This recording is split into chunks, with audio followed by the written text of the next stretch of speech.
다음 5분의 토론자를 모시고 2부 순서를 진행해 가겠습니다. 제가 이제 어떤 언론 보도의 내면을 보려고 노력을 많이 했는데요. 얼마 전에 이제 전 메드베제프 대통령께서 이런 말씀을 했어요.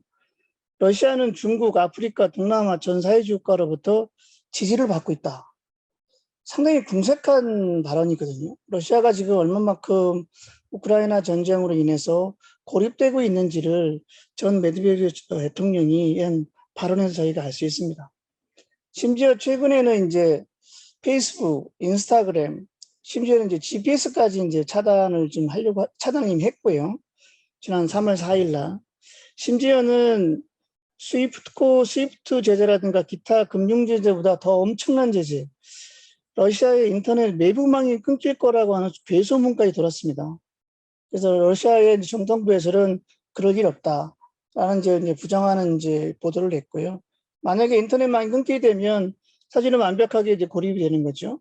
지금 이제 러시아를 연명하고 있는 유럽으로 가는 이제 석유관의 석유의 어떤 거래도 인터넷망이 끊기면 사실상 어려워지는 거죠. 이런 것이 사실상 속살의 모습으로 보이고요. 그렇다고 해서 지금 유튜브에서 나오는 듯이 반전 여론이 엄청나게 되고 있고 경제 제재로 러시아 국민들의 반발이 굉장히 심해질 것이다. 그리고 그것이 푸틴의 붕괴로 이어질 것이라고 하는 섣부른 보도들이 참 난무하고 있는데요. 특히 한국 유튜브에서 저는 사실은 개인적으로 너무 러시아를 모르는 판단이라고 생각을 합니다. 저 개인적으로도 91년 소련 붕괴 후에 엄청난 이제 그 소련의 어떤 변화되는 모습 보고 그다음에 98년도에 이제 모라토리움 당시에 제가 이제 블라디바스톡에서 그때 근무를 하고 있었는데 그때 우리 직원들의 급여가 약 한 20배가 내려가는 상황에서도 정말 러시아인들은 우리 직원들은 별로 동요가 없었어요. 그래서 러시아 경제로 인한 국민들이 어떤 반전 여론이라든가 반푸틴의 그런 상황들이 갈 것이다라고 하는 것들은 너무 그 희망적인 분석에 불과하다라고 저는 생각을 하고요. 다만 아직까지 러시아가 저희한테 보여주지 못한 것들은 과연 이 SNS를 차단했을 때 러시아 국민들이 어떠한 반응을 보일 것인가 라는 거에 대해서는 저는 굉장히 관심 있게 보고 있습니다. 특히 인스타그램 같은 경우에는 러시아 국민의 한 40%가 사용하고 있는 걸로 알고 있는데 굉장히 이제 러시아 국민들의 추후 반응이 굉장히 흥미롭습니다. 결국 이제 우크라이나의 사태는 푸틴이 갖고 있었던 완벽한 무오류 속에 상처를 냈다. 그러면은 제가 이제 여기 우즈벡에 이제 근무를 하고 있으니까 우즈벡 국민들한테 물어봤어요. 직원들한테 어떻게 생각하느냐? 한 55%는 푸틴의 행동에 대해서 이해한다. 그다음에 나머지 한 45%는 반대한다. 굉장히 이제 늘 이제 러시아 뉴스를 접하고 있는 사람들의 어떤 그 반응이죠. 그분들이 이제 지금 최근 우크라이나 사태에 대해서 놀라고 있는 것은 러시아의 불군 군대가 저렇게 약한가에 대해서 굉장히 놀라고 있는 건 사실입니다.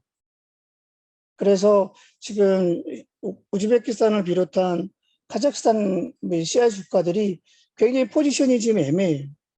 근데 이제 그 와중에서 우즈베키스탄은 지난 3월 17일 날 우즈베키스탄은 돈바스 지역이 독립국가로 인정하지 않는다는 발언을 했어요. 근데 이 이야기는 뭐냐면 러시아가 시아의 국가로부터도 이제 소유되고 있는 것이 아닌가라고 하는 이제 추측이 가능하고요. 그래서 러시아는 우리가 생각했던 것보다는 계속 조금 안으로 움츠러들고 있다라는 그런 느낌을 좀 받습니다. 그래서 근데 이제 특히나 이제 요즘 어떤 흥미로운 일이 벌어지냐면 러시아 인텔리들이 정말로 탈러시아를 많이 하고 있어요. 저희의 고객들도 지금 저희가 이제 러시아의 IT 업체와 협력을 하고 있는데 얼마 전에 제가 이제 컨콜을 했는데 이 업체가 이제 그 모스크바 주에서 있는데 곧 이제 터키로 넘어갈 것이라고 합니다. 그래서 러시아에 있는 IT 인텔리들이 탈러시아를 시작을 했다. 특히나 그 중에서 또 이제 우즈베키스탄으로 꽤 많이 넘어오고 있습니다. 많이 넘어오고 있고 텔레그램에 봇이 생겨가지고 우즈베키스탄에서 일자리를 찾는다고 하는 우크라이나 혹은 러시아 IT들이 지금 구인 어떤 그러니까 구직 어떤 광고를 스스로 하고 있어요. 그래서 이제 우즈벡에 있는 IT 파크에서는 더 이상 받아들일 자리가 없다라고 하는 소문이 나올 정도로 러시아에서의 탈인테리의 그러니까 탈러시아 현상들이 벌어지고 있다. 이거에 대해서 저는 충분히 러시아 정부는 잘 파악하고 있을 거라고 생각을 합니다. 물론 이제 초기에 이제 러시아 군대의 어떤 허약한 모습이 점차 이제 시간이 갈수록 그것이 복구가 되고 전체적인 정황은 러시아 쪽에서 유리하게 흘러가고 있다고 저도 판단을 합니다. 초기에 어떤 실수라든가 에러들을 충분히 극복을 했고요. 끝까지 간다면 러시아의 승리로 이제 귀결이 될 텐데 러시아 정부는 이렇게 생각할 수 있다고 생각을 해요. 과연 이 전쟁을 가장 빨리 끝내기를 원하는 나라는 저는 딱 두 나라밖에 없다. 그거는 우크라이나와 러시아. 남은 국가들은 실제로 우크라이나 전쟁이 그렇게 빨리 끝나는 것에 대해서 이익의 관점에서는 그렇게 완벽하게 일치하지 않는다라고 생각을 합니다. 그거에 대해서도 러시아 정부는 정확히 알고 있습니다. 어떤 여러 가지 기사를 보면은 그런 것이 나타나더라고요. 러시아는 분명히 인지하고 있기를 이 전쟁은 서방에서 러시아의 국력을 쇠퇴시키기 위해서 끌고 가는 전쟁이다라고 이렇게 인식을 하고 있습니다. 어느 정도 사실 맞는 이야기죠. 그래서 저는 희망 회로를 돌려봅니다. 그리고 이제 우리 이제 강 교수님한테 제가 이제 질문을 드리고 싶은 게 이와 유사한 전쟁이 이제 예전에 소련 시절에 1939년에 이제 핀란드의 소위 이제 겨울의 전쟁이 있지 않습니까? 그 전쟁에서 이제 그 당시 소련은 13만 명의 전사자를 내면서 핀란드에서는 약간의 땅을 할애받는 것으로 이제 정리가 됐습니다. 그 뒤로 이제 핀란드가 중립국가 됐죠. 그래서 제가 보기에는 이제 이번 사태가 혹시 핀란드와 같은 그런 유사한 흐름으로 가는 것이 아닌지 그런 이제 강 교수님의 이제 의견을 여쭤보고 싶고요. 국민투표 문제는 이제 어떤 이슈가 있냐면 러시아 측에서 제기하고 있는 것은 국민투표를 할 수밖에 없다는 것을 인지하고 있다고 저는 생각을 해요. 왜냐하면 대통령이 결정할 수 있는 것이 아니기 때문에. 다만 국민투표를 했을 때 누구를 상대로 국민투표를 할 것인가 그리고 국민투표를 할 수 있는 건가. 예를 들어서 서쪽이나 남쪽에 있는 사람들한테 포함해가지고 국민투표를 하게 되면 돈바스 지역의 독립은 대부분이 반대할 가능성이 높다는 거죠. 그래서 앞으로는 러시아와 우크라이나에서 그 국민투표의 방법론에 대해서 어떤 논의가 이루어질 것 같고 그걸 누가 또 모니터링 할 것인가에 대해서도 이슈가 계속 이제 그 협상이 나가게 된다면 흡사 핀란드와 같은 그런 마무리로 되지 않을까라고 하는 그런 희망 회로를 돌려봅니다. 이상입니다. 예, 감사합니다. 이백기 대표님. 자, 그러면 다음은 모스크바로 가보겠습니다. 모스크바의 우리 박현욱 지점장님. 지금 뭐 간헐적으로 모스크바에 있는 통신사나 아니면 언론을 통해서 국내에 뭐 상황이 좀 많이 악화되는 모습들이 좀 보여지기는 하지만 실제로 현지에 거주하시면서 또 활동하시면서 이렇게 관찰한 바로 상황이 어느 정도인지 또 국민들이 이 문제를 바라보는 그 생각들이 어떤 건지 좀 간략하게 좀 말씀을 해주시고 우리 박 지원장님께서 세 분의 그 연사들에 대한 어떤 토론을 진행해 주셨으면 좋겠습니다. 예, 부탁드립니다. 네, 안녕하세요. 산업은행 모스크바 사무소 박현욱입니다. 제 목소리 들리시나요? 예. 일단은 제가 아무래도 피치 침략국에 거주하고 이쪽에서 돌아가는 거를 관찰하고 있다 보니까 일단은 뭐 어떤 토론이나 저의 의견보다는 나중에 뭐 의견도 말씀을 드리겠지만 현재 러시아의 상황을 위주로 우리 기업의 상황을 위주로 좀 말씀을 드릴게요. 그리고 나중에 뭐 결론은 같이 한번 내보시죠. 일단 제 얘기는 이제 러시아 현지 기업 현황, 진출 기업하고 수출입 기업, 그 다음에 또 하나 이슈는 지금 문제가 되고 있는 지금 현재 400개 이상의 외국 기업들이 러시아에 철수를 선언하고 있어요. 그 문제하고 그다음에 채무 불이행 관련해서 말씀을 많이 해주셨는데 저는 채무 불이행 중에서도 여기 현지에 있는 한국 기업들의 기술적 디폴트 얘기를 조금 말씀을 좀 드리고요. 그다음에 러시아 지금 에너지들이 조금 제재 속에서 제재가 안 받은 에너지들이 디스카운트 돼서 거래가 되고 있어요. 그래서 상대적으로 이익을 보고 있는 그러한 어떤 집단이나 어떤 회사들이 생기고 있어서 그럼 우리는 어떻게 해야 될까? 그럼 같이 한번 생각을 한번 해보시죠. 먼저 현재 한국 진출 기업, 진출돼 있는 기업들의 현황을 조금 말씀드리면 아시다시피 여기 해운하고 항공이 다 막혔어요. 그래서 지금 가장 애로가 물류 문제입니다. 원재료가 조달이 안 돼서 문제가 되고 있고 아시겠지만 뭐 TRS 라인하고 그 부산항 그쪽의 해운 쪽은 지금 양호한 것으로 알려져 있는데 그 밖에 유럽 철도나 항공이나 막혀 있어서 원재료 조달이 안 되다 보니까 지금 현재 잘 아시는 현대차 기아차가 지금 3월 27일까지 가동 중단 상태에 있고요. 그 하청 우리 1차 벤더들 15개 1차 벤더들도 거의 지금 가동 중단 상태에 있습니다. 삼성전자, LG전자도 지금 가동률이 많이 떨어졌고 60-70% 정도라고 알려져 있는데 엊그제 LG전자 같은 경우는 러시아 향의 모든 선적을 중단한다고 발표를 했죠. 거기다 지금 말씀드린 기업들 뭐 롯데제과도 있고 있는데 저희가 좀 한국 기업들이 다른 게 생산 기업들이라서 그냥 뭐 인텔이나 애플이나 파는 거 안 팔아요 뭐 하는 거하고는 좀 상황이 좀 다르게 인식을 해야 된다는 생각이 있고요. 거기다가 지금 이런 어려움에도 불구하고 생산을 한다 그러면 루브라가 지금 폭락한 상황에서 생산하면 생산할수록 적자인 상황이에요. 그런 것도 무시할 수 없는 상황이고 향후 경제 전망이나 그다음에 우리는 여기 이렇게 있지만 사실 러시아보다 더 큰 그 북미 시장이나 미주 시장에서의 어떤 그 본부장님들이 야, 러시아는 좀 철수하는 게 좋지 않겠습니까 하는 그 본점에서의 압력도 있을 수가 있고요. 잘 아시겠지만 그다음에 여기서 또 여기 현재 이제 한국에 있는 수출입 기업들은 또 다른 각도인데요. 여기서는 이제 스위프트 문제라든지 대금 결제 문제에 있어서 무슨 우회 은행이 있고 비제재 은행이 있음에도 불구하고 어떤 기술적인 문제, 은행 창고의 문제에 의해서 대금 결제에 좀 애로를 겪고 있는 것이 사실입니다.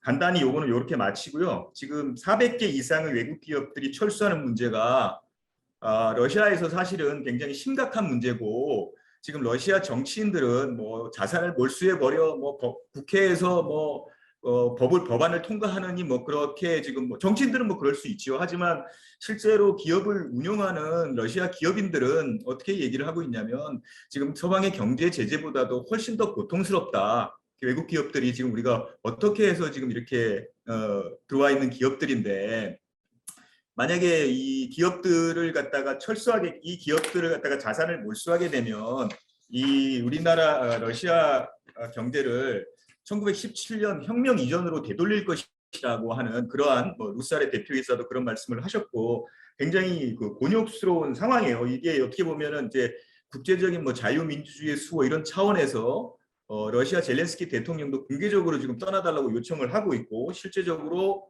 우리 기업들도 요청을 받았고 또 반대로 러시아 정부에서도 어떻게 할 거냐는 지금 압박을 받고 있고 그런 상황이에요. 그리고 뭐 엊그제 스위스에서 젤렌스키 대통령이 한마디 하면서 네슬레 불매운동이 그 아나니모스를 중심으로 번지고 있는 상황이고 참 진퇴양난인 상황이에요. 그래서 아까도 잠시 말씀드렸지만 한국 기업의 상황은 여기서 그냥 물건 파는 기업 다하고는 좀 다르다. 10여 년 동안 여기에 생산 라인을 가지고 있고 생산 라인을 갖고 있다는 거는 기초 고정비가 든다는 얘기고 인건비가 든다는 얘기고 수많은 사람이 고용돼 있으며 그 우리가 가동되어 있는 기계에는 가동이 안 되더라도 리스료는 지불을 해야 되거든요. 그러한 어떠한 문제들에 있어서 지금 그 어려운 문제고 또 이 와중에 아까도 우리 발표자님들께서 많이 말씀을 하셨는데 중국이 1914년 제재 이후에 천연가스 장기 계약으로 많은 이득을 받고 지금 인도가 디스카운트된 가격으로 러시아하고 석유를 구매 계약을 하고 있고 한 달이 더 건너서 루피아 루브라로 결제를 하겠다 이런 얘기까지 나오고 있어요. 그래서 러시아의 모스크바에 주재하고 인도 비즈니스 협회장님께서는 서방이 떠난 서방이 떠난 러시아의 경제, 러시아의 시장에 현지에 진출한 인도 기업의 큰 기회가 될 수 있다. 이런 발언을 공개적으로 하기도 했습니다. 그럼 향후에 향방 아니면 우리 기업들의 어떤 스탠스도 한번 생각을 해볼 문제고요.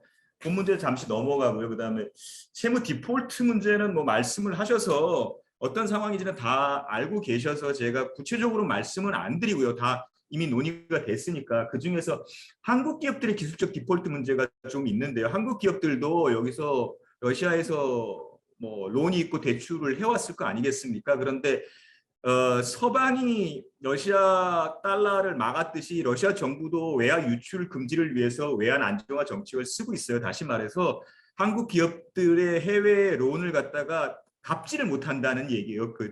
러시아 정부의 정책 때문에. 그래서 그러니까 러시아 정부도 돈이 있으면서도 못하고 기술적인 디폴트가 날 수 있듯이 우리 진출해 있는 한국 기업들도 이러한 상황에 직면해 있어서 우리 금융기관들하고 어떠한 지금 가라막혀 있는 어떤 이런 큰 댐을 어떤 낮은 곳을 찾아서 그 물이 흘러가듯이 보낼 수 있을까 지금 고민을 하고 있는데 실질적으로 지금 뭐 거의 진퇴양난인 상황입니다. 채무 불이행 문제도.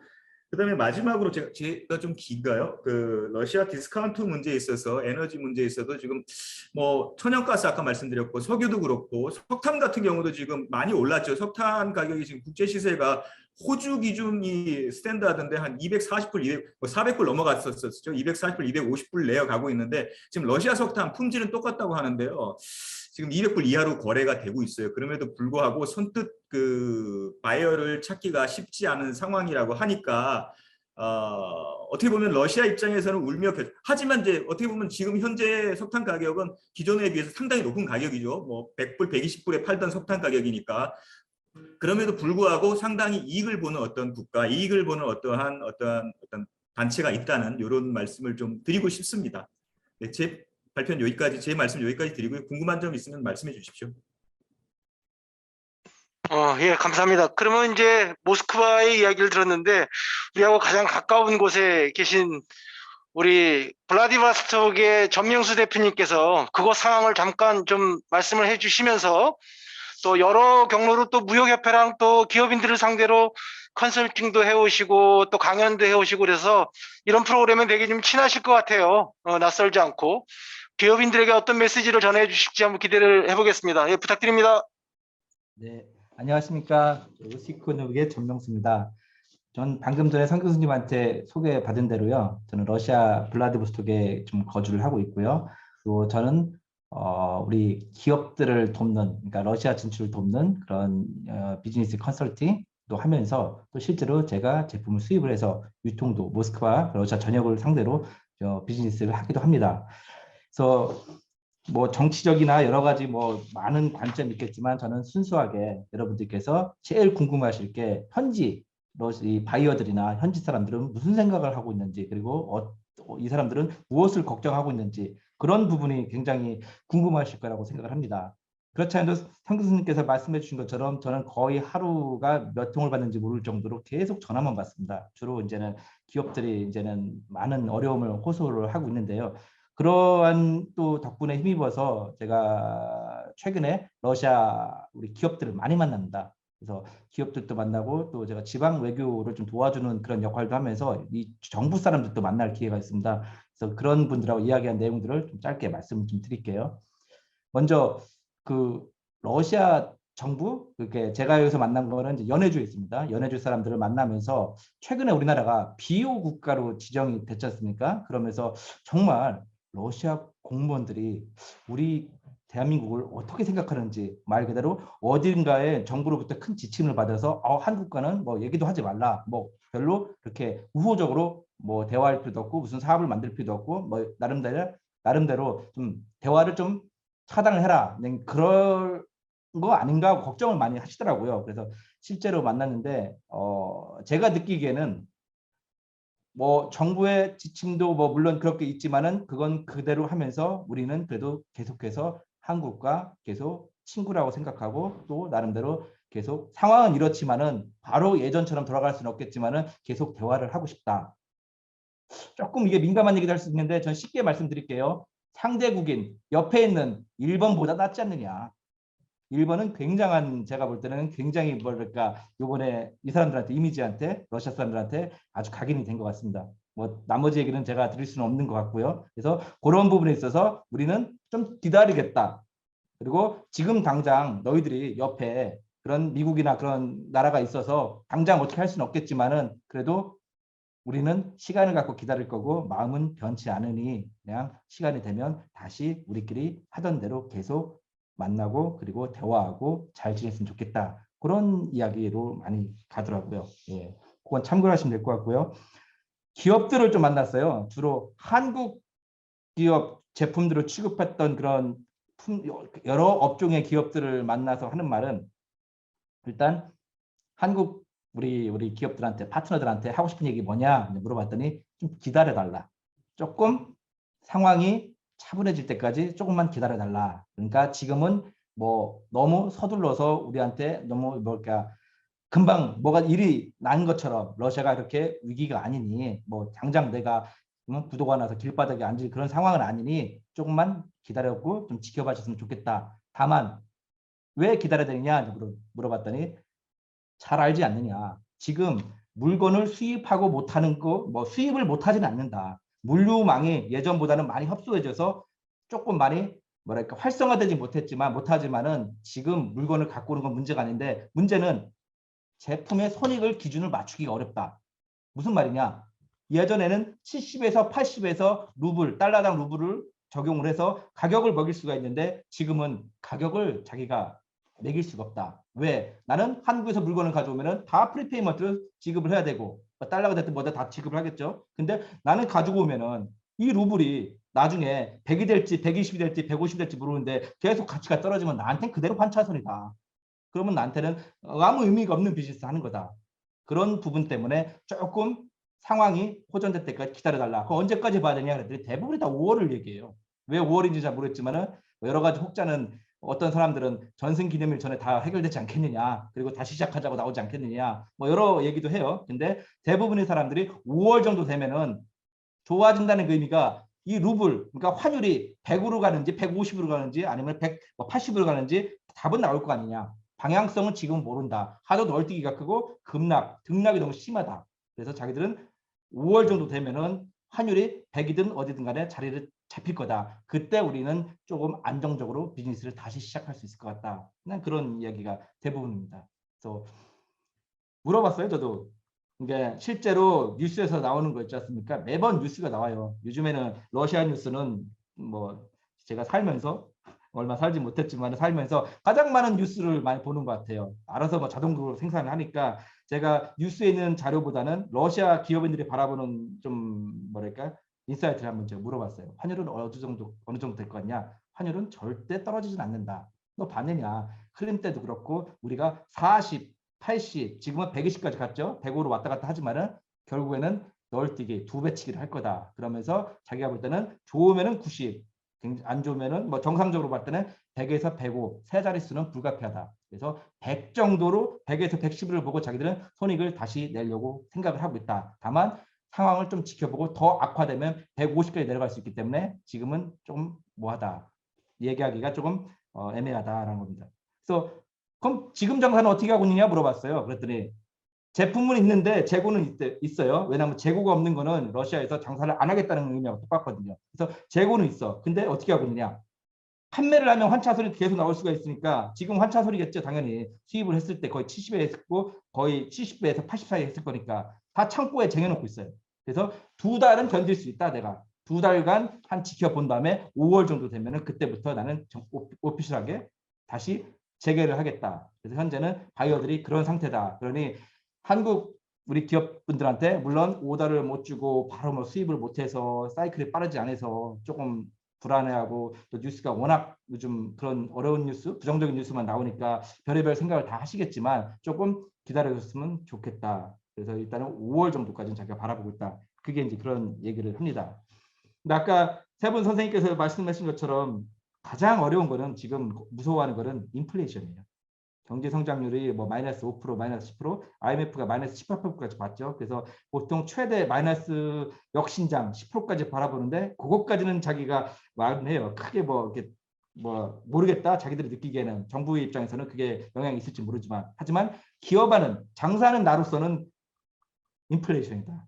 그러니까 환율과 인플레이션 같이 이제 연동도 되는데 가격을 엊그저께 100원에 사던 거를 똑같은 물건을 우리나라에 보면 200원에 사야 되니까 러시아 사람들 소득이 늘어나는 것도 아니고 소득은 오히려 더 주춤하겠죠. 왜냐하면 요즘 기업들이 많이 정리를 해요. 그 사람들을 많이 내보내고 있고, 그리고 집에서 일하면서 월급도 반도 줄이고 이제 대비를 하고 있는 거죠. 그런 상황에서 이게 수입품이 어디까지 갈지 모르겠다, 가격이. 그래서 그냥 그런 부분을 많이 걱정을 하면서 수입 유통하는 기업들은 계속 어떻게 사업이 될지 큰 걱정이다 라면서도 좀 지켜보고 있고, 어떤 사람들은 에이 뭐 괜찮아, 우리 러시아 사람들은 하도 이런 위기에 익숙하고 또 적응도 잘해가지고 또 그때 가면 또 장사를 해, 어디선가 돈이 튀어나오고 또 물건을 살 사람 또 사고, 그런 의견도 반반이 있어요. 근데 대다수 뭐 국민들은 뭐 사람들은 많이 걱정을 하죠. 그 인플레이션 때문에.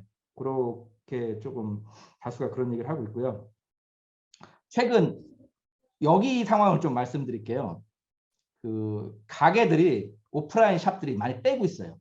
그러니까 쇼핑몰 같은 데 가면 여러분들 잘 아시겠지만 최근에 기업들이 많이 철수를 하잖아요. 뭐 예를 들면은 뭐 스페인의 자라 같은 여러 가지 뭐 의류 기업, 글로벌 기업들, 생활 소비재 기업들이 기존에 있던 현재 블라드에 있는 쇼핑센터에서 다 문을 닫거나 거의 다 빠져 있어요. 그러다 보니 사람들이, 오는 사람들이 줄어들고, 그리고 지금 같은 상황에서 내가 물건을 얼만큼 팔아야 이 세를, 뭐랄까, 그 임대료를 자기들이 부담을 할 수가 있잖아요. 근데 지금은 사람들이 일단은 하향 구매로 내려가고, 그리고 최대한 아끼는 추세니까 그만큼 매출이 안 나오니까 오프라인 샵들이 거의 그 샵 임대차 계약을 거의 포기를 하더라. 그래서 어떻게 하려고 그러냐니까 뭐 온라인으로 가야 되겠다. 그리고 가게를 줄여가든지. 그래서 옛날처럼 목 좋은 곳, 뭐 상권 좋은 곳이 아니라 일단은 지금은 무조건 다 하향 구매, 저가 가격으로 갈 거니까 지금은 샵을 갖고 와서 고정비를 많이 만드는 것보다는 최대한 온라인이나 샵을 줄여가지고 일단 사람들한테 비즈니스를 해야 되겠다, 알려야 되겠다, 그런 얘기를 하고 있어요.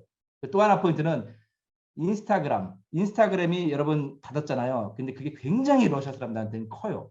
뭐냐면 러시아 사람들이 대부분 인스타그램을 장사를 했어요. 비즈니스를 하고. 이 작은 우리 개인 기업들. 근데 어떤 사람들은 최근에 러시아 온라인 마켓 너무 커지고 있고 전자상거래 장난이 아니야 하면서 많이 인플루언서부터 해가지고 많은 그런 그런 업들이 파생이 됐었잖아요. 근데 그분들 다 닫아버리니까 다시 리셋이 된 거예요. 어떤 사람들은 거기다 돈을 어마어마하게 투자를 한 거거든요. 어떤 사람들은 그냥 취미로 하는 사람도 있겠지만, 그런 부분에 있어서 그거는 굉장히 러시아 사람들한테는 굉장히 큰 저기가 되면서 인스타그램은 감히 제가 생각할 때는 다시 돌아오기 힘들 것 같아요. 다시 연다고 하더라도. 러시아가 지금 텔레그램 쪽으로 마케팅을 조금씩 시작을 하고 있어요. 온라인 마케팅. 텔레그램 여러분 아시는 것처럼 러시아 사람이 개발을 했잖아요. 그래서 이게 어디까지 될지 모르겠지만은 말은 그래요. 텔레그램 쪽에서 로스타그램이라는 걸 만들겠대요. 곧. 이 로스타그램이라는 거. 그런 걸 만들면서 러시아의 온라인 마케팅 플랫폼이 그쪽으로 다 집중될 수 있을 거라는 거. 최소한의 인스타가 아닌 다른 대안이 있을 건데 우리나라도 아주 주목하게 좀 봐야 됩니다. 그런 거를. 그래서 다시 시계바늘은 다시 돌아왔어요. 영으로. 그래서 우리한테는 그게 기회일 수도 있거든요. 또. 그래서 그런 부분에 있어서도 우리가 좀 봐야 된다. 왜? 오프라인 샵은 점점 줄어들고 전부 사람들이 비용을 줄이고 가격을 낮춰야 되기 때문에 최대한 고정비를 없애야 되기 때문에 다 그쪽으로 갈 건데, 그럼 어디로 몰릴 거냐? 페이스북과 인스타그램이 아닌 어디로 갈 것인가? 그게 지금 물음표입니다. 그것도 한번 주목해 봐야 된다고 말씀을 좀 드리고 싶습니다. 저는 현재 상황은 여기까지 말씀드리고, 저는 좀 최근에 그런 우리나라 정부의 정책이나 그리고 앞으로도 그렇고 여러 가지 상황을 보면서 5가지 정도로 좀 드리고 싶은 말씀이 있어서 조금 언급을 좀 드리고자 합니다. 먼저 그 우크라이나 요즘 상황으로 뭐 사태로 인해 가지고 우리 정부에서 많은 그 기업들을 도와주려고 이렇게 여러 가지 지원책을 만든 것 같아요. 그러면서 뭐 애로사항 센터 같은 걸 만들면서 뭐 접수도 받고 피해 기업들한테 얼만큼 뭐 도움을 준다고 해서 자금적으로나 뭐 여러 가지 도움을 주는 것 같은데, 그 부분에 있어서 조금 코멘트를 드리자면은 무역 보험 같은 경우를 한번 말씀드리고 싶어요. 우리 기업들 중에서 무역 보험을 부보를 해서 러시아 기업으로부터 대금을 못 받는 기업들, 제가 볼 때는 그건 다 국영 기업들하고 거래한 기업들이에요. 그러니까 쉬운 얘기로 무역보험은 나올 수가 없어요. 일반 러시아 사람들, 민간 기업들이 하는 거는 그만큼 재무제표가 좋지가 않기 때문에 무역보험이 나올 수가 없거든요. 대부분이 뭐 실례로 여기 있는 지베지다, 로스네프트 같은 큰 기업들이죠. 오너가 그런 기업들하고 거래를 한다거나 아니면은 굉장히 큰 대형 기업들, 국영 기업하고 거래했던 기업들이 주로가 될 텐데, 뭐 접수를 해서 그러면 뭐 어떻게 하겠다는지 잘 모르겠어요. 저는. 그래서 저는 실제로 그분들한테 애로사항을 접수하고 돈을 대출을 해주겠다, 경영자금을. 근데 그 경영자금이라는 게 그냥 줄 수는 없겠지만은 거의 시중 금리로 조금 낮게 그냥 대출해 준다는 그것뿐인 것 같아요. 그게 과연 기업들이 당장 공장을 돌리려면 그런 돈도 필요하겠지만 그게 얼마만큼 그게 실효성이 있는지 모르겠다. 정부 정책이라고 지원이라고 하지만은 실제로 기업이 느끼기에 때는 저는 별로 그렇게 도움이 될 것 같지는 않거든요. 그래서 우리나라가 정말 도움이 되려면 국영 기업들은 러시아가 나름대로 개런티를 하는 기업이기 때문에 우리나라 국영 은행들이 나름대로 개런티 같은 본드를 만들어줘야 돼요. 그리고 정부가 나서서 그런 기업들한테 개런티 정도로 받고서 우리 국영 기업이니까 돈을 받을 수 있다고 생각하고 그런 기업들한테 디스카운트를 좀 해주든지 대출을 해주든지 그런 방법으로 가야 된다. 그래서 러시아 거래선들하고 끊어놓고 너희들하고 거래를 못해 이제 러시아 사람들하고 그러니까 난 너희를 도와줄게 너희 어려움을 갖고 그게 아니라 러시아 거래선들하고의 나중에 미래 가능성 다시 거래할 수 있는 가능성도 열어줘야 되거든요. 그거를 그러면서 같이 지원을 해줘야 되는데 지금은 생각을 안 해. 그냥 어려움 있는 기업만 신고를 해. 그 뭐가 필요한지 얘기해. 그럼 내가 돈을 꿔줄게 얼마씩 대출을 해줄게. 그게 다인 것 같아요. 가만히 열어보면은 그런 부분에서 좀 뭐죠? 정부 쪽에서 실효성 있는 그런 정책이 좀 필요하다라고 말씀드리고 싶습니다. 그리고 시장을 보니까 전 중국과 대표님, 러시아는 전 굉장히 대표님, 가까워져요. 죄송합니다. 전 예, 대표님. 조금 저희들이 시간을 좀 조절하기 위해서 전 대표님이 아까 한 5개 포인트를 말씀해 주셨다는데 좀 더 압축해서 좀 말씀해 주시겠습니까? 시간이 좀 쫓기는 것 같아요. 아, 네, 네, 네, 예, 그렇게 할게요. 예. 죄송합니다. 네, 네. 부탁합니다. 네. 중러강과 그리고 유라시아 경제연합, 그러니까 중앙아시아하고 굉장히 가까워질 거예요. 이제 루블루부터해서 굉장히 가까워질 건데 우리나라는 지금부터 이거를 준비를 해야 됩니다. 그러려면은 정말 우리가 생각했던 것도 있잖아요. 대련과 춘춘과 그리고 자루비누나 이런 동해 그 삼각벨트 이너서클을 만들어야 되거든요. 그러면 처음에는 대련하고 러시아로 오는 게 만만치 않은 비용이. 그래서 우리 정부가 좀 도와주고 그리고 우리 기업들도 일부는 중국에다 동북 3선에 떨어뜨려 놓고 일부는 또 블라디보스토크에 떨어뜨려 놓고 이런 식으로 무역을 활성화시켜야 되는데 그런 쪽으로 많이 준비를 해야 된다.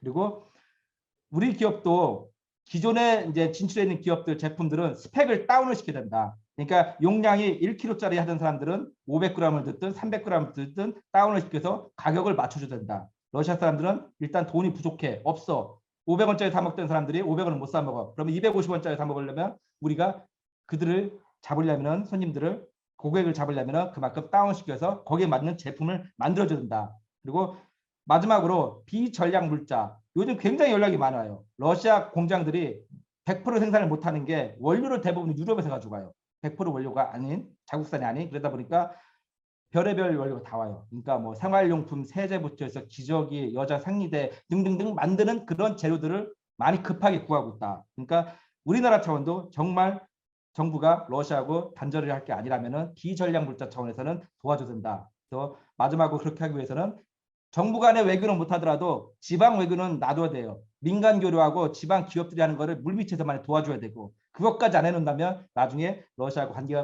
관계 정상화할 때 굉장히 저는 어렵다고 봅니다.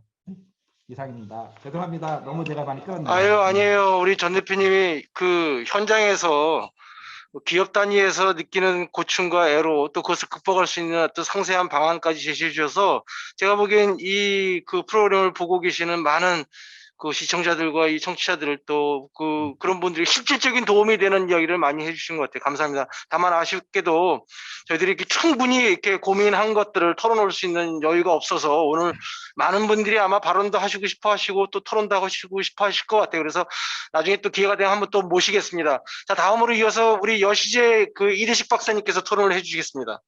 네. 시간이 없어서 제가 준비했던 건 대부분 생략하고요. 핵심적인 것만 질문을 드리겠습니다. 발표하실 때 지금 이렇게 디카플링이나 이런 얘기를 하시면서 핵심이 경제와 지정학 이런 것들이 군사안보가 구분되어 있다가 이제는 군사안보라든지 정치안보가 앞에 나오면서 그게 경제가 따른다고 했는데 제 생각에는 본래 이 경제 군사안보 지정학은 하나로 계속 돌아왔고 그 양상이 달라진 거라고 보입니다. 그래서 사실은 세계화가 진행되면서 무역, 군사, 지정학, GVC가 하나로 이렇게 묶인 상태로 되다가 이제 무역도 GVC도 그다음 심지어 군사 지정학도 다 이렇게 블록화되는 그런 시기가 온 것 같고, 그 블록화에 지금 우크라이나 사태가 본격적인 계기를 제공한다라고 생각되는데요. 그래서 오늘 복잡한 하기는 좀 힘드니까 좀 더 구체적으로 말씀드리면, 그 유럽하고 미국이 같이 갈 것 같이 얘기하시는데 제 생각엔 그렇지 않거든요. 유럽도 상당히 지금 갈등이 많고 유럽 내에서도 하나의 단일한 전략가 힘들고, 그래서 굉장히 그 생각보다 작은 블록으로 나는 인도도 그렇고 동남아도 그렇고 뭐 아프리카도 그렇게 될 텐데, 좀 구체적으로 러시아 관련해서 질문드린다면, 특히 경제 현장 전문가들이시니까 이 에너지 시장의 블록화가 과연 가능한가? 에너지 시장도 블록화될 것인가? 이게 저로서는 굉장히 치명적이고 중요한 문제, 그에 대해서 좀 질문을 드리고 싶어요.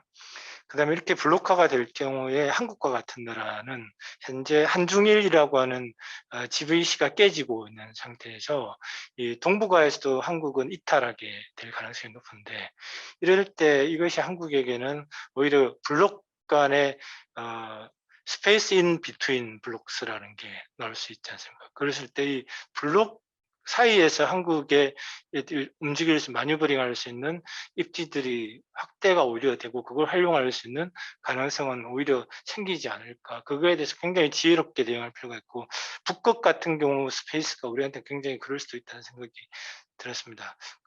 그다음에 특히 이 상황에서 아까 우즈베키스탄으로 IT 인력이 탈러시아를 한다고 했는데, 여기서 지금 중앙아시아라고 하는 공간과 중국이라는 공간을 우리가 이 북쪽 지역의 경제 공간의 분해 혹은 블록화해서 충분히 우리가 활용할 수 있는 방법이 있는 거예요. 우리가 유라시아 경제연합이라는 것도 있고, 이 속에서 오히려 이 블록화 될 때 이 러시아와 중앙아시아, 중국이라고 하는 것들로 우리가 들어갈 때 중앙아시아라고 하는 걸 굉장히 우리가 중요한 교두보가 될 수 있지 않을까라는 거 있고, 그다음에 마지막으로 굉장히 궁금해서 여쭤보고 싶은 건데, 저는 미국이 선도기술 분야에서 자기 우위권을 계속 유지하고, 그러면서 다른 한편으로는 이렇게 GVC의 작업화하고 일종의 신고립주의를 하면서, 여기서 가장 궁금한 게 미국은 결국은 제조업이 아니라 금융 중심으로 계속 가는 걸로 1995년도에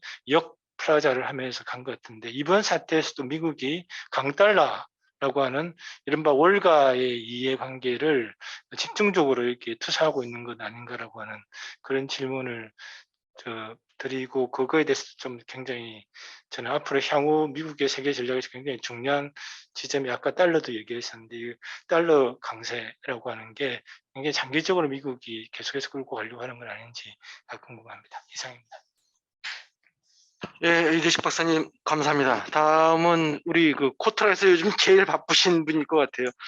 또 우리 박지원 박사님이 이쪽 유라시아 팀을 맡고 계셔서 이것저것 이 우크라이나 사태 이후에 여러 경로로 또 발표와 토론을 해오셨는데, 오늘 여러 선생님들이 발표해 주셨던 내용에 대해서 간단하게 좀 코멘트를 좀 해주시죠. 네, 안녕하십니까. 저는 코트라에서 유라시아 지역 경제를 연구하고 있는 박지원입니다. 앞에서 좋은 말씀을 많이 해주셨기 때문에 간략하게만 말씀드리겠습니다. 먼저 그 세계화의 어떤 반세계화 정책은 저는 트럼프 때부터 이미 시작이 되었고, 그것에 가장 결정적인 영향을 미친 것이 첫 번째는 코로나, 두 번째는 우크라이나 사태가 이 반세계화라는 전체 어떤 글로벌의 어떤 트렌드에 지금 트렌드를 계속 가속화시키는 요인으로 작용하고 있고, 지역주의 부활이라는 요인에 중요한 역할을 하고 있다고 생각이 됩니다.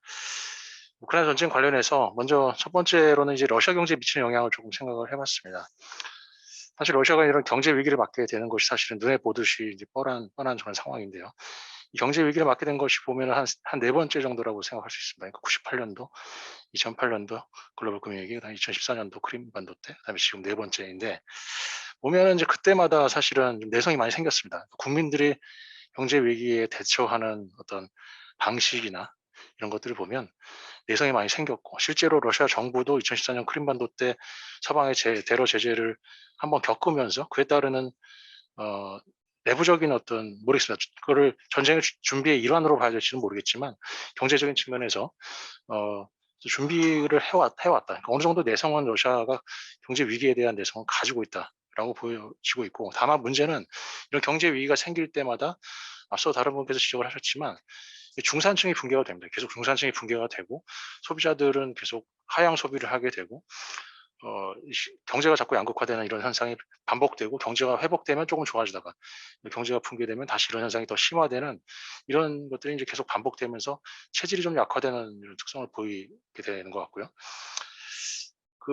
또 한 가지 문제점, 내부적인 문제점은 뭐냐면 러시아 경제의 문제로 뭐 가장 잘 아시다시피 에너지 의존 경제, 그리고 대기업 중심, 그리고 이제 모스크바와 페체르보를 중심으로 하고 극동 지역을 소외된 어떤 지역적인 어떤 차별의 문제, 이런 문제가 이런 위기가 생김으로 인해서 더욱더 심화될 수 있는 가능성이 높다라는 것이죠. 위기가 생기게 되면 기존에 잘하고 있던 부분, 에너지를 수출해서 그냥 파는 것들, 이런 것들이 점점 더 부각이 되고, 러시아 경제가 이것을 탈피하기 위해서 그동안에 추진해왔던 정책들, 혁신 성장, 뭐 이런 정책들이 당분간은 사실상 추진하기가 어렵게 된다라는 의미를 가지고 있거든요. 따라서 이 제재가 언제 끝나든, 이 경제 위기가 언제 끝나든, 그 위기가 끝남과 동시에 이런 혁신적인 성장들을 다시 과거처럼 계속 지속할 수 있냐, 좀 어렵다고 봅니다. 그러니까 당분간은 이 위기를 극복해 나가기 위해서 러시아 정부가 역량을 이쪽에 집중을 할 것이고, 그러니까 잘하는 쪽에 집중을 할 것이고, 에너지가 됐건 대기업 쪽이 됐건 기존에 하던 부분에 집중을 하게 될 것이고, 새롭게 러시아 경제의 체질을 변화시키는 작업들은 어쨌든 좀 뒤로 미루게 되는, 우선순위에서 밀리게 되는 작업들이 되면서 러시아 경제가 지금까지 꾸준하게 추진해 왔던 성장의 정책들이 조금 이연이 되는, 시간적으로 이연이 되는 그런 상황에 처하지 않을까 하는 것이 좀 개인적인 걱정 사항이 되고요. 두 번째는 한러 경제 협력에 미치는 영향 측면에서 좀 보면, 앞서 제재에 대해서 이제 말씀을 해주셨는데, 이번에 제재는 2014년 제재와는 상당히 그 제재의 폭도 넓고 깊이도 굉장히 심화된 제재라고 볼 수가 있습니다. 2014년의 제재는 사실상 미국이나 EU가 제재를 내렸지만 정부 차원에서는 제재를 내리면서도 사실은 그 뭐 분야가 굉장히 한정돼 있었습니다. 그러니까 에너지, 일부 에너지, 그리고 금융, 그리고 군수 쪽에 치우쳐져 있었고요. 그 뭐 깊이도 굉장히 깊지 않았습니다. 그러니까 오히려 그 민간 기업들은 정부 제재를 회피하면서 투자를 하고 러시아 기업들과 사업을 하고 하는 방식들을, 회피 수단을 굉장히 많이 만들어내서 실제로는 민간 기업들이 얻은 어떤 피해는 그렇게 크다라고 보기가 어려웠죠. 근데 이번에는 그 폭과 깊이도 확장이 됐습니다만, 거기에 더해서 민간 기업들이 어떤 최근에 어떤 사회적 책임이라고 할까요? 그런 글로벌한 트렌드에 어떤 신경을 쓰면서 오히려 자발적으로 이제 러시아 기업과 사업을 안 하는, 러시아 내에서 사업을 철수하는 그런 형태의 모습을 보이고 있거든요. 이것들이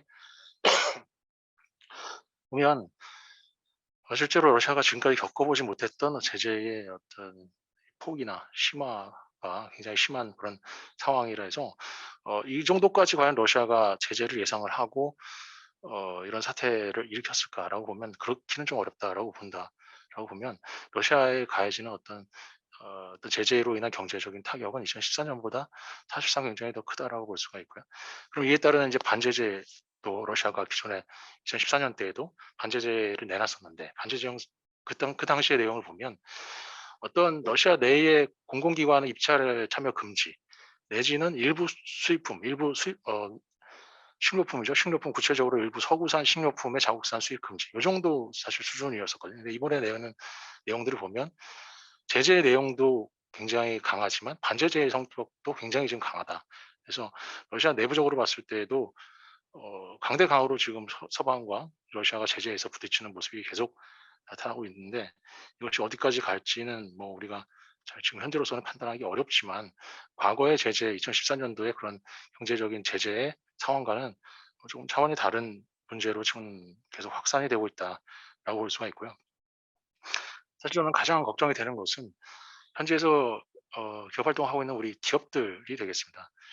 사실 아까 이제 물류나 항공 쪽에 다 막혔기 때문에 실제로 우리 기업들이 현지에서 생산하고 있는 측면도, 생산을 하는 것도 굉장히 어려운 그런 상황이 되어 있죠. 근데 그런 우리가 90년대 이후 우리 기업들이 들어가면서 현지에 공장을 세우고 사업을 하면서 쌓아놓은 브랜드에 대한 이미지와 어떤 그 업적들이 있지 않습니까? 이제 그런 것들이 실제로 보면, 어떻게 보면 앞으로 몇 달 동안만이라도 우리 제품이 현지에서 생산이 안 되고 매대에서 없어지고 소비자들의 눈에서 보이지 않고 소비자들이 다른 제품들을 찾게 되고 다른 브랜드, 다른 국가의 기업들의 어떤 제품들을 찾게 되면 소비자들은 일반 소비재 같은 경우는 굉장히 쉽게 잊어버릴 수가 있거든요. 그러니까 대체가 불가능한 상품들이 아니라는 겁니다. 우리가 만드는 제품들이. 그렇게 되면 제가 마케터로서 저도 일을 해봤지만 시장에서 마켓 쉐어를 얻는 것도 어렵지만 잃는 것은 굉장히 한순간입니다. 그러니까 마켓 쉐어를 1%, 2%를 올리기 위해서 그동안 무지하게 많은 노력을 기울여 왔음에도 불구하고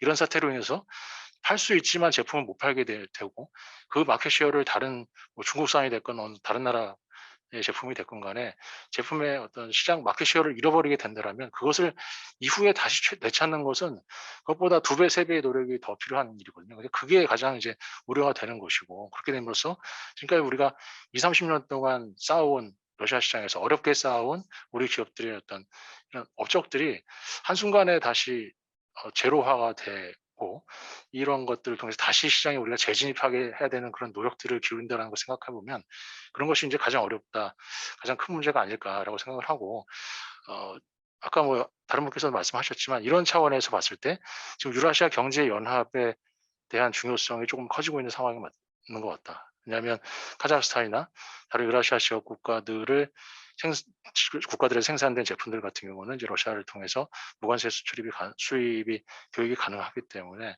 이런 국가들을 통해서 우리가 러시아 내에서 지금 당장 뭐 직선적을 선적을 하고 생산하는 것은 어려울지 몰라도 중장기적으로 사태의 어떤 추이를 봐가면서 카자흐스탄이나 다른 국가들을 통해서 제품들을 공급할 수 있는 방안을 찾는 것. 그래서 시장에서의 어떤 우리가 지위를 잃지 않는 노력을 하는 것이 좀 중요하지 않을까 이렇게 생각을 하고요.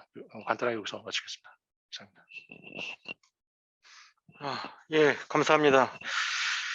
그 5분의 그 토론 또 뭐 코멘트를 겸한 또 간단한 질문도 있었습니다. 뭐 오늘 여러 그 전문가들께서 또 발표를 해주셨고 또 그에 대응한 그 질문도 또 코멘트도 있었는데 사회자로서 제가 많은 이야기를 할 수 있는 건 아니지만 이 문제가 불거지고 난 다음에 진행이 됐던 국내외 전문가들과 언론을 리뷰를 하면서 제가 가졌던 생각들을 좀 간단하게 언급을 좀 해드리겠습니다.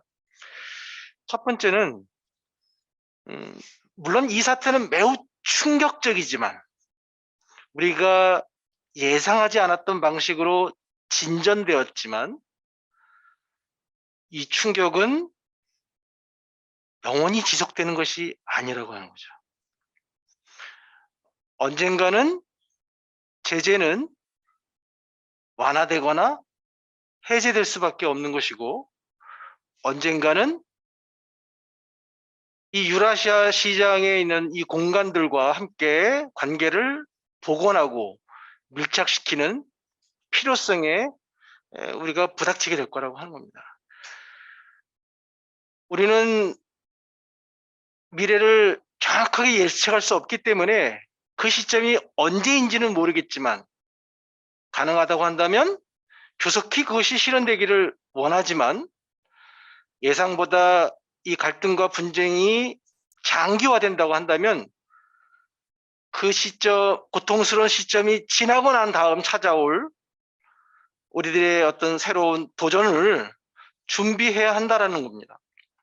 오랜 시간 동안 유라시아 공간에서 그 척박한 토양 속에서 기업을 일구고 통상관계를 맺어왔던 한국의 통상 역군들, 그 기업인들이 좌절하는, 힘들어하는 상황을 좌시해서는 안 된다. 이런 부분에서 사실은 이 문제를 바라보고 있는 정부 당국자와 또 관계자들이 좀 더 분발해서 현실성 있는, 아까 이제 전명수 대표께서 우리가 그 외형적으로 표현해 놓은 여러 가지의 장치들과 지원 정책이라고 하는 것들이 과연 실효성이 있는가? 라는 부분에 문제 제기를 좀 해주셨습니다. 기업들이 피부로 느낄 수 있고 생존할 수 있고 다시 재활할 수 있는 기반들을 만드는 정책들을 구체화시켜서 그 진행해 갈 필요가 있겠다. 이런 부분에서 사실은 뭐 코트라를 비롯한 또는 뭐 산업통상자원부나 또 무역협회 이런 여러 기관들이 함께 머리를 맞대서 실효적인 정책 대안들을 좀 제시하는 것이 좀 필요하지 않겠는가 이런 생각합니다. 또 하나의 관점은 전격적으로 제재가 이루어졌고 우리가 예상했던 수준을 넘어서는 대규모의 그 미국과 서방의 제재 체제가 강고하게 연대를 편성해서 진행되고 있기는 하지만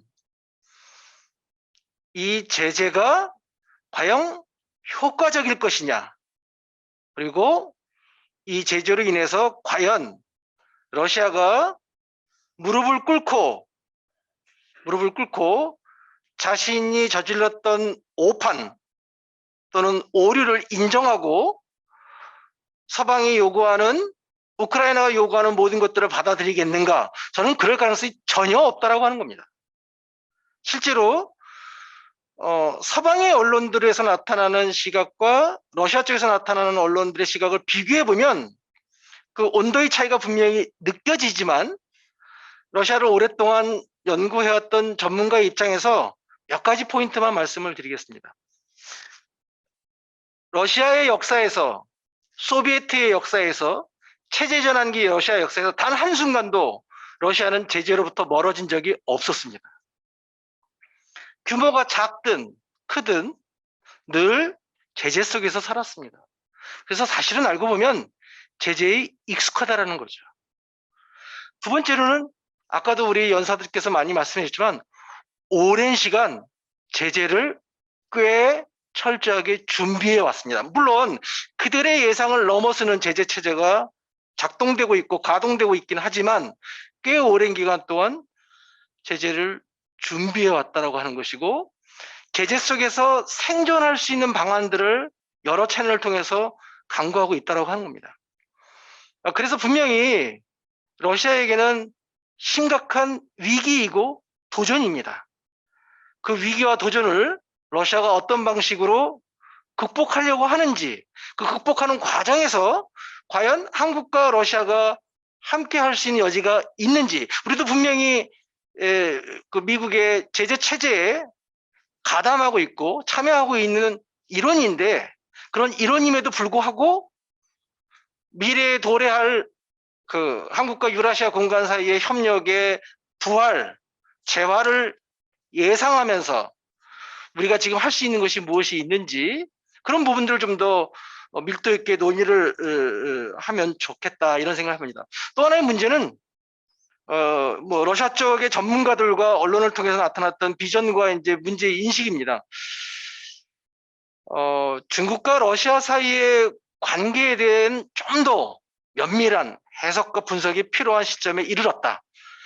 물론 사실 미국과 중국 사이의 전략 경쟁이라고 하는 것이 가시화됐고 이미 오랜 기간 동안 우리가 관찰해 오긴 했지만, 러시아가 지금과 같은 상황에서 미국의 대러 제재 체제가 강화되면 강화될수록 의지할 수 있는, 비빌 수 있는 언덕은 중국일 가능성이 매우 높고, 만약 미국이 달러 패권 체제를 계속 유지시키기 위한 차원에서 지금 같은 제재 체제를 더욱더 강화시켜 나간다고 한다면 오히려 기대했던 거는 정반대 방향으로 달러 패권 체제를 흔드는 중국과 러시아 사이의 강고한 연대와 협력이 가속화될 가능성이 매우 높다. 이 불안한 동거 체제를 바로 인도가 예의주시하고 있다고 하는 겁니다. 인도가. 따라서 저희들이 관찰해야 될 그 행위자들, 게임의 공간 속에 있는 행위자들의 그 공간적 규모가 굉장히 넓어지게 됐다고 하는 겁니다.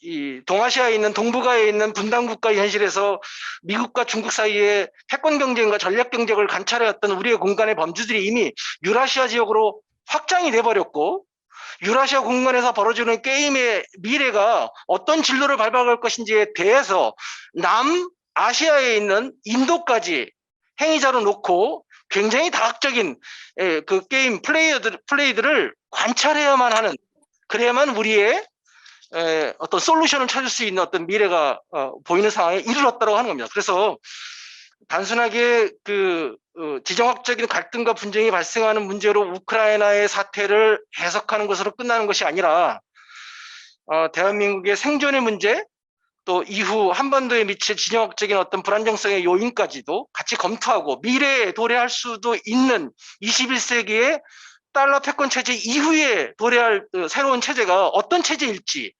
이 과정에서 거대한 패권 국가인 중국과 러시아와 인도, 미래의 그 패권 국가의 스테이터스에 도전하고 있는 인도라고 하는 국가들이 어떤 행위들을 할지를 좀 더 저희들이 좀 관찰을 해야 되지 않을까, 이런 생각을 해봤습니다. 쓸데없이 사회자가 말씀이 길었습니다.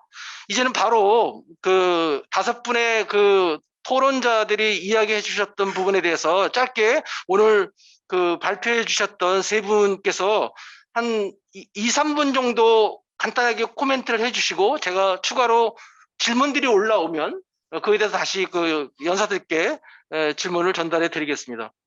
먼저 강연희 교수님, 네. 제가 네, 여기 답변하겠습니다. 받았던 질문 중에 봤어요. 네, 봤어요. 보셨어요? 네네네. 답변을 좀 해주시기 바랍니다. 네, 일단은 현지에서 기업 활동하시는 분들이 굉장히 큰 어려움을 겪게 되셔서 정말 들으면서 마음이 무거웠습니다. 처음에 이 우크라이나 이 사태가 일어나면서 죽어가는 우크라이나인들도 불쌍하고 러시아 군인들 희생도 크고 거기다가 우리 기업의 희생도 크니 이거는 정말 너무 제가 한 일주일 넘게 우울증이 걸릴 정도로 마음이 아팠었어요. 자, 저한테 질문 들었던 거에 대한 답변을 들으면 우리 이백희 선생님께서 질문하셨던 게 이제 핀란드의 사태처럼 러시아가 쉽게 해서 많은 전사자를 내고 그냥 핀란드 중립하는 거 정도로 끝나지 않게 되지 않을까, 뭐 그런 질문이었던 것 같아요. 그래서 별로 얻는 거 없이 우크라이나 뭐 중립화 정도를 허용하고 이 전쟁이 끝나는 거 아니냐, 지금 그런 질문을 하신 것 같다고 느끼는데 맞습니까?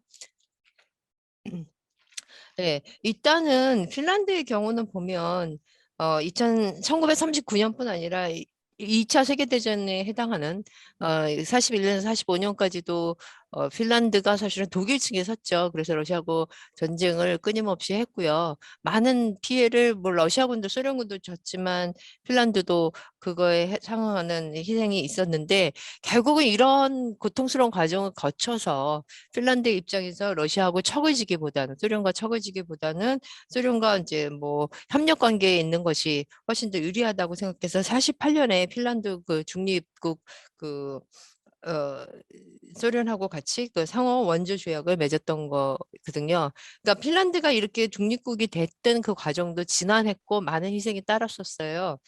그런 의미에서 얘기하면 지금 러시아가 우크라이나하고 지금 전쟁을 하면서 양쪽 다 큰 희생을 치르지만, 그렇게 큰 희생을 치러서 러시아가 원하는 우크라이나의 중립국화를 얻게 된다면 그런 과정으로 가게 될 것 같은데, 다른 것은 뭐냐면 러시아가 아마 우크라이나에 대해서는 단순 중립국화로 그치지 않을 가능성이 굉장히 크다, 이번 전쟁을 통해서. 그래서 더 어려운 과정, 평화 협상의 과정은 더 어려울 수밖에 없을 것 같다라고 생각되고요. 국민 투표를 할 수밖에 없다고 인정을 러시아가 하고 있다고 하는 말씀하셨는데, 그럴지 아닌지 잘 모르겠습니다. 왜냐하면 지금 이게 단순히 전쟁 상황이 아니면 너무나 당연히 뭐 우크라이나가 중립국이 될지 아닐지 이거를 젤렌스키 대통령이 일방적으로 결정할 수는 없는 거죠. 그러니까 국민투표를 해야 되는 문제지만 지금 현재의 상황은 전시 상황이거든요. 그리고 전쟁 시에 이 평화협정이라는 것은 늘 전쟁에서의 누가 승기를 잡고 있느냐에 따라서 결정되는 것이고, 만약에 러시아가 뭐 많은 피해도 불구하고 우크라이나를 계속 지금처럼 밀어붙일 수 있다라고 한다면 국민 투표를 하는 거에 동의하지는 않을 것 같습니다. 예, 일단 제 답변은 그걸로 마치겠고요. 장세호 선생님께서 이 평화협상하는 과정 중에 쉽게 얘기해서 러시아가 미국이나 유럽하고 뭐 테러 제재 완화 해제의 가능성을 동시에 같이 놓고 그 협상을 하고 그렇게 해서 이렇게 우크라이나 문제를 해결하면서 동시에 제재가 완화되거나 해결될 가능성이 있는 거 아닌가 그런 질문을 하신 걸로 제가 이해했습니다. 근데 제가 보기에는 별로 그럴 것 같지는 않아요. 문제는 뭐냐면 이 테러 제재가 아까 성원영 선생님이 얘기했던 제재에는 두 가지 포인트가 있는 것 같은데 하나는 디터, 억제를 해서 상대가 못하게 하는 포인트가 있고요. 하나는 그 어떤 특정 행위를 한 국가에 대해서 퍼니시먼트에 그 벌을 주는 측면이 있는데 지금 성원 선생님이 얘기한 대로 이미 디터는 끝났고 되지 않았고 먹히지 않았고 앞으로도 안 먹힐 건데 문제는 이제 퍼니시먼트는 할 수 있죠. 만약에 그렇게 간다고 치면 우크라이나와의 평화협정이 맺어진 이후에도 미국이 혹은 유럽이 러시아에 대해서 제재를 완화하거나 해제하지 않을 가능성 저는 좀 높다고 보고요. 불행히도. 네, 그래서 이 제재가 굉장히 오래 가지 않을까. 그리고 이 러시아가 뭐 그동안에도 여러 제재를 겪고 살았다고 성원 선생님 말씀하신 맞는 말씀이신데 그 제재의 강도와 그 국가에 미치는 영향이라는 측면에서 보면 이게 지금 뭐 2008년 뭐 2014년 이때 일어난 제재하고는 달리 냉전 시절의 제재처럼 굉장히 장기적으로 뭐 40년, 50년 갈 수도 있다고 봐요. 만약에 그렇게 친다면 아까 뭐 PPT에서도 나왔지만 저희가 신냉전과 유사한 구조로 들어가고 있다고 치면 이 효과는 우리가 기대하는 것처럼 가볍게 지나가지 않을 것 같습니다. 제 답변 여기서 마치겠습니다. 예, 감사합니다. 예, 그럼 다음은 우리 그 신원종.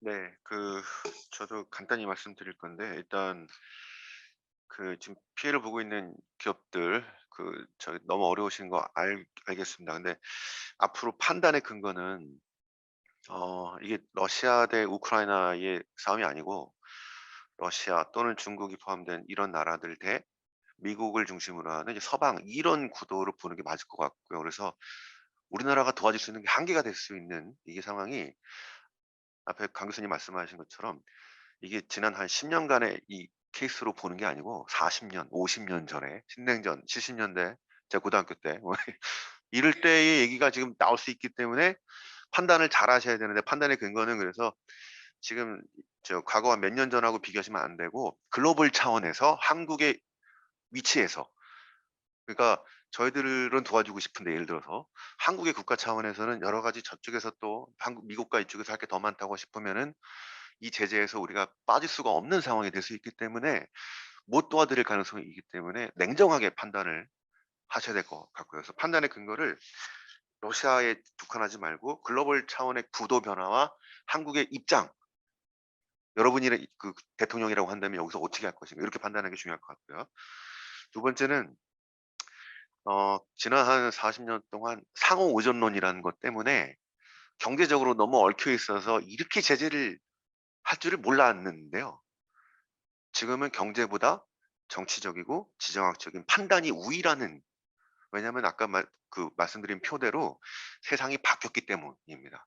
어떨 때는 신자유주의고 이럴 때는 경제에 영향을 미치고 경제를 훼손하게 하는 그런 정치적인 행위는 못하게 했던 거고요. 지금은 경제로 돈 버는 게 중요한 게 아니고 지금 이게 엄청난 문제가 생겼다. 가치의 문제들. 그래서 이게 우위인 상황이기 때문에 뉴욕의 힘보다는 워싱턴의 힘, 워싱턴의 생각, 정치적인 생각이 그 어느 때보다 이게 코로나 때문에 생긴 거대한 지금 국가 중심의 이런 변화이기도 하고요. 거기 포커스를 잘 판단하실 바라겠고요. 세 번째, 마지막으로는 저는 전공이 정치철학, 원래 석사 전공이 그쪽이라서 그런지 몰라도 이 문제가 정체성의 아이덴티티의 문제로 봅니다. 심각한 가치의 충돌의 문제인데요. 예를 들어서 러시아, 중국, 너네 나라에서 그렇게 하는 거 그동안 문제가 없었습니다. 근데 그거를 다른 나라에 강요하거나 확장한다? 이러면 심각한 문제가 될 수 있다는 걸 이번에 보여줬는데요. 아까 박사님께서 이게 금융자본의 음모 이렇게도 막 얘기하신 게 있지만, 제 생각엔 그거보다는 그동안 우리가 어떤 다문화주의 입장에서 어떤 상대 간의 문화 이런 것들 인정하고 러시아 국내에서의 권위주의, 이 문제죠. 저는 이번에 중요한 문제가 러시아가 도대체 나토의 동진으로부터 느꼈을 위협이 뭐였을까를 한번 물어보면 저희가 민주평화론이라는 얘기들이 있죠. 민주주의 국가 다른 나라 괜히 들어가겠습니까? 근데 러시아가 느꼈을 위협을 생각해 본다면 실은 정치 문화였다고 생각이 듭니다. 이 나라들 우크라이나, 조지아 등등이 색깔혁명의 주인공이고요. 정권 교체를 평화적으로 경험을 해본 나라들입니다. 이게 러시아로 들어와서 푸틴의 이 정권이 문제가 생긴다? 이거 러시아에서 절대 받아들일 수 없는 문제들이겠죠. 실은 그런 것들이 더 큰 위협이 된다고 봤을 때는 이 싸움은 가치의 충돌이기 때문에 경제적인 문제가 돼서 내가 한 2천억 손해보는 문제라면 타협이 가능합니다. 그런데 이 가치의 문제는 타협이 불가능하기 때문에 제가 아까 신냉전 이런 표현들을 새로운 신냉전이겠죠. 절대 양보할 수 없는. 그래서 이게 진짜 오래 갈 수 있는 그 근거가 경제적인 문제가 아니기 때문에 거기에 이제 포커스를 줘서 잘 고민을 해보시는 게 어떨까 이렇게 판단하고 있습니다. 예, 감사합니다. 그러면 다음은 박효민 변호사님이 짧게 코멘트를 해주시죠. 앞에서 다 말씀해 주셨으니 저는 경제 제재는 계속 유지될 거고 아마 이 같은 현상은 아마 전반적인 국제 경제 통상 정책으로도 다 연결될 것으로 보여집니다. 이상입니다.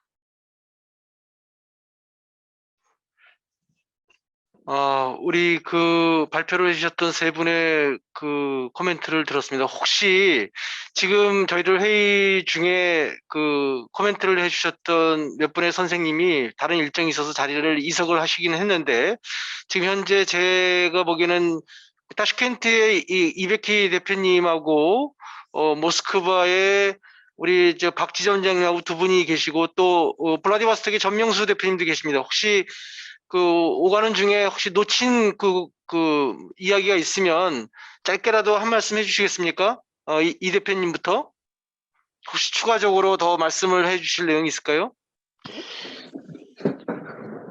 질문을 드려도 될까요? 예. 네. 예, 이 대표님 잠깐만요. 지금 질문이 들어온 것 같은데 다른 질문을 제가 받지를 못해서 기다리고 있었는데 전덕식 대표님이 예. 하나만 질문 드리겠습니다. 우리는 러시아에서 그 원료를 수입해가지고 한국에서 제품을 만들어서 이렇게 판매를 하고요. 그래 한 3년 동안 잘 진행이 되어 왔습니다. 근데 이번에 이제 송금 문제로 해서 그저께 이 서울에서 송금을 했고 어제 러시아에서는 그걸 받았다고 연락을 받았습니다. 자, 문제는 이제 플라이트, 항공기 선적을 하는 문제인데 그게 지금 아직 할당이나 다시 말씀, 커스텀 클리어런스는 다 됐다. 그런데 항공기 할당을 받아야 되는데 아직 받지 못하고 있다 이렇게 합니다. 그런 현재 항공기 운항 문제, 선적 문제를 좀 누가 답변을 해주시면 좋겠습니다. 혹시 그거는 전명수 대표님 혹시 그쪽 관련된 비즈니스 쪽에 이런 문제가 좀 있긴 한가요? 네, 항공은 대표님이 말씀하신 것처럼 완전히 다 막혔습니다. 그래서 EMS며 DHL이며 전부 받지를 못하고 있고요. 그래서 다들 임시적으로 보험의 문제, 유럽이 항공보험을 다 이렇게 컨트롤하기 때문에 우리나라 항공회사들이 보험 적용을 못 받아서 불가피하게 4월은 임시적으로 운항을 못하겠다. 그렇게 얘기를 해서 지금 블라디도 마지막 남은 모스크바에서 블라디도 러시아 자국기는 물론 저희 국적기도 모두 지금 닫혀 있는 상태입니다. 그래서 기대는 5월이라고 하지만 그게 언제가 될지는 모르겠습니다. 그것도 그때 상황에 따라서 달라질 거고요. 예, 그래서 지금 여기서 나가고 싶으면 한국을 가고 싶으면 모스크바를 거쳐서 중앙아시아나 아니면 터키 이스탄불, 두바이를 거쳐서 한국으로 들어가는 방법. 실제 여기 있는 사람들은 며칠 전에 가신 적이 있는데 두바이를 거쳐서 한국에 들어가셨습니다. 그래서 지금은 말씀하신 에어카고는 에 대해서는 조금 제가 볼 때는 좀 길이 좀 많이 좁을 거라고 생각했습니다. 전 대표님 마이크를 켜주십시오. 지금 마이크가 꺼져 있어요. 네. 전 대표님. 꺼져 있습니다. 하나 더 여쭤보겠습니다. 그러면 사람처럼 두바이나 터키나 이런 데를 경유해서 오는 카고가 가능한지, 만약에 그게 어려우면은 그런 블라디보스톡에서 선박으로는 가능한지, 그건 다시 한번 해주십시오. 선박은 살아 있습니다. 아직 선박은 두 가지가 있는데 하나는 중국의 시노코라는 회사가 부산에서 잠깐 환적을 해서 여기로 오는 방법. 그리고 동해에서 오는 거 있죠. 두원상선에서 운영하는 거 DBS 페리라고. 그 페리가 마지막 배가 3월 말에 마지막 항차가 있고 4월에 잠깐 정비 때문에 중국에 가서 수리를 합니다. 그래서 5월부터 재개를 할 거고요. 그래서 예. 현재는 부산에서 왔다 갔다 하는 그 배가 있습니다. 아, 그럼 그쪽으로 이용하는 배로 거죠. 실기 낫지 않을까 비행기보다. 그래도 아. 언제가 열릴지 모르니까 대표님 좀 어려우시더라도 한번 그걸 도전하는 게 낫지 않을까 싶습니다. 저도 물건을 알겠습니다. 가져오는 건 문제가 없습니다. 근데 여기 예. 가격 때문에 이런 거지. 예. 아, 감사합니다. 네, 좀 도움이 좀 됐으면 좋겠습니다. 그 아까 저기 이스트텔레콤의 이백희 대표님께서 잠깐 말씀하신 게 좀 끊어졌었는데 지금 하시죠? 예, 예.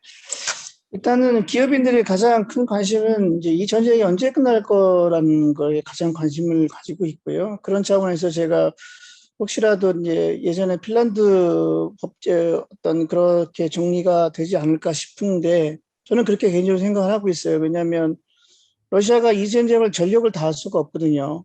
같은 민족을 대상으로 해가지고 러시아의 전력을 다해가지고 우크라이나를 붕괴시킨다. 이렇게 러시아는 할 수가 없는 거고요. 또 오히려 지금 저는 푸틴은 우크라이나 나라를 없애려고 했지만 이 북난을 통해서 오히려 이제 우크라이나는 정체성이 생겨버렸다. 오히려 이제 푸틴의 의도와 반대로 가고 있다. 저는 전쟁이 끝나고 나서는 우크라이나에서 우크라이나 국명을 바꾸자고 하는 또 주장하는 사람이 나타날 수 있겠다는 생각이 들고요. 핀란드 방식은 단순하게 어떤 뭐 중립화뿐만 아니라 핀란드가 일정 부분 또 국토를 또 양도를 했죠. 그러한 다만 이제 전쟁이 저는 이거는 승패가 없는 전쟁입니다. 이기고도 지는 전쟁이기 때문에 한쪽에다가 완벽하게 뭐 어떤 전쟁 배상금이라든가 이렇게 끝날 것 같지는 않거든요. 만약에 말씀하신 대로 뭐 소련이 독일을 무너뜨렸듯이 완벽히 승패가 갈리면 그 어떤 것도 가능하겠지만 승패가 날 수 있는 전쟁이 저는 아니라고 생각하거든요. 그러면 어느 정도 영토를 내어주는 방식이 국민투표든 아니면 뭐 어떤 방식이든 저는 그래서 가장 뭐 기업인으로서는 그렇게 끝나는 것이 가장 그래도 빨리 끝나는 방법이 아닌가라고 하는 희망회로 차원에서 제가 말씀을 드렸습니다. 예, 이상입니다. 예, 감사합니다. 혹시 전명수 대표님 더 아까 시간을 많이 못 드렸는데 지금 많은 시간이 남아있지는 않지만 한 2, 3분이라도 혹시 더 코멘트를 해주실 수가 있으면 아마 아까 그 굉장히 그 현장성이 있고 살아있는 이야기들을 해주셨기 때문에 지금 저희들과 함께하는 여러 기업인들은 궁금해하시는 내용들이 많이 있을 것 같아요. 혹시 추가적으로 발언하시고 싶은 내용이 있으면 말씀해 주시죠. 한 2분 정도 발표를 해주셨으면 좋겠습니다. 네, 더 짧게 말씀드리겠습니다. 일단 발언권 주셔서 감사드리고요. 그냥 러시아하고 한국, 러시아가 정말 한국에 바라는 거는 경제협력이거든요. 사실 뭐 여러 가지 관점이 있겠지만 진짜 경제협력을 원하는데 그 경제협력, 즉 기업들 간의 교류가 끝나면 그게 단절이 되면 훗날 한러 간의 관계 또한 난 굉장히 약화될 거라고 보고 있습니다. 그래서 여러 선생님들도 최대한도로 나중에 기회가 되면 우리 정부 쪽하고 소통 채널이 있고 그러면은 저는 정말 두렵고 정말 좀 신경 쓰이는 게 차기 정부예요. 차기 정부가 러시아를 어떻게 견제를 할지.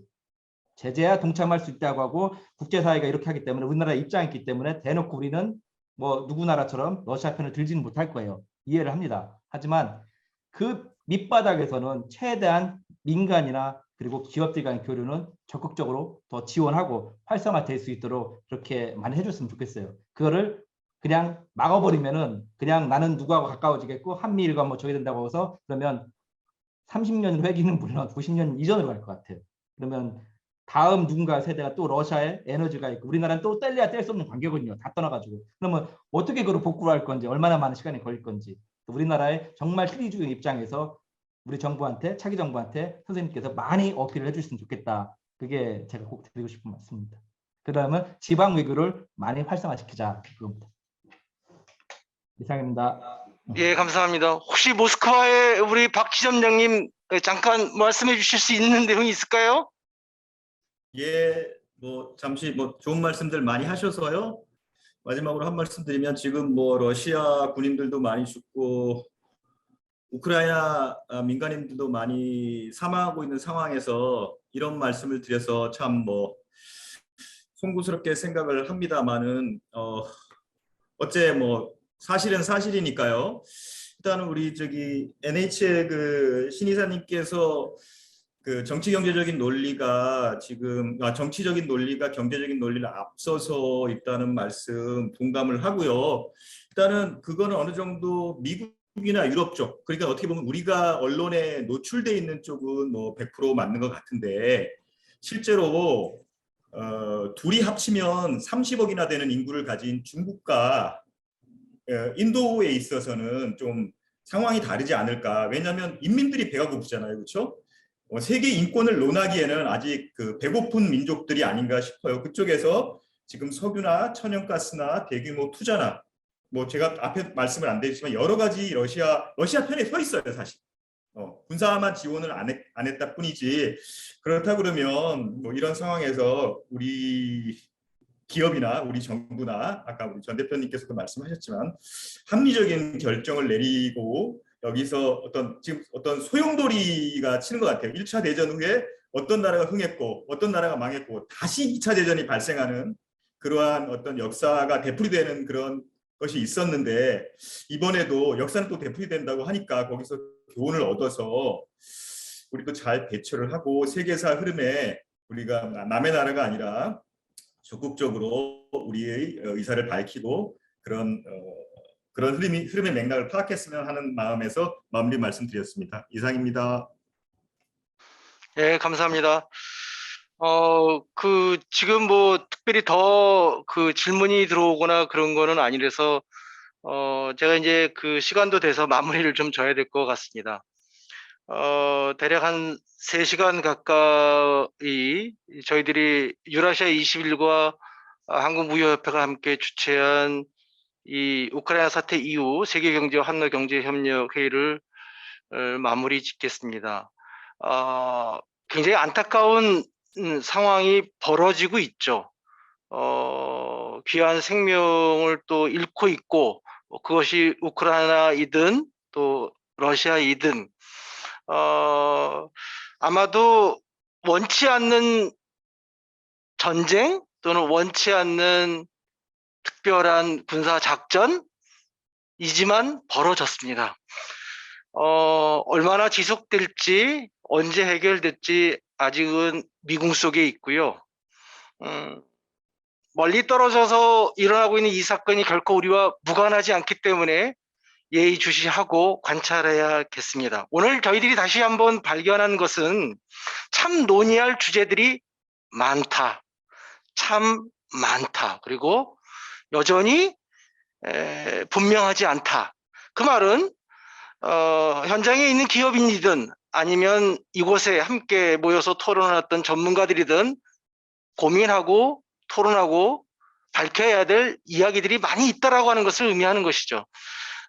그만큼 저희 유라시아 20일에 몸담고 있는 여러 전문가들의 어깨가 무겁고 앞으로도 기회가 된다면 여러 방식으로 온라인과 오프라인을 겸한 하이브리드 방식이 됐던 또는 4월 이후에 코로나 상황이 좀 더 완화가 돼서 좋아져서 직접 대면해서 여러분들과 함께 만날 수 있는 공간이 마련됐으면 좋겠습니다. 그래서 좀 더 적극적으로 토론하고 함께 얼굴을 마주 보면서 이런 이야기를 나누면 좋지 않을까 이런 생각을 해봅니다.